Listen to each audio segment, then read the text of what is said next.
Seorang warga negara asing berkebangsaan Brasil meninggal dunia saat sedang berenang di pantai Kelingking, Desa Bunga Mekar, Kecamatan Nusa Penida pada Kamis 16 November. Berdasarkan informasi yang berhasil dihimpun di lapangan, bule bernama Antonio C. 56 tahun tersebut awalnya datang ke pantai Kelingking bersama sang istri.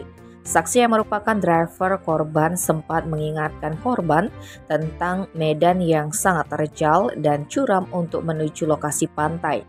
Namun korban yang memiliki riwayat penyakit jantung tetap bersikukuh untuk turun ke bawah menuju pantai bahkan lanjut berenang.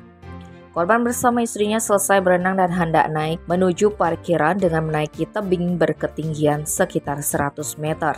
Sesampainya di atas, korban langsung menuju toilet umum yang ada di kawasan objek wisata untuk membersihkan diri mengingat cuaca sangat terik. Namun tiba-tiba korban terjatuh dan tak sadarkan diri. Atas peristiwa tersebut, warga yang ada di TKP langsung menghubungi klinik Nusa Medika. Tak berselang lama ambulan tiba di TKP dan langsung mengevakuasi korban ke klinik Nusa Medika.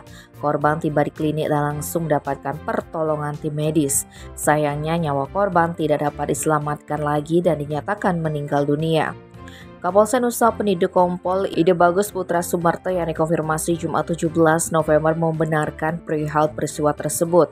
Dirinya menjelaskan korban diduga meninggal dunia akibat serangan jantung usai berenang di pantai Kelingking.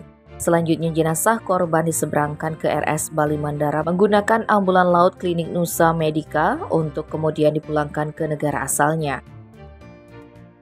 Tim Bali Express melaporkan.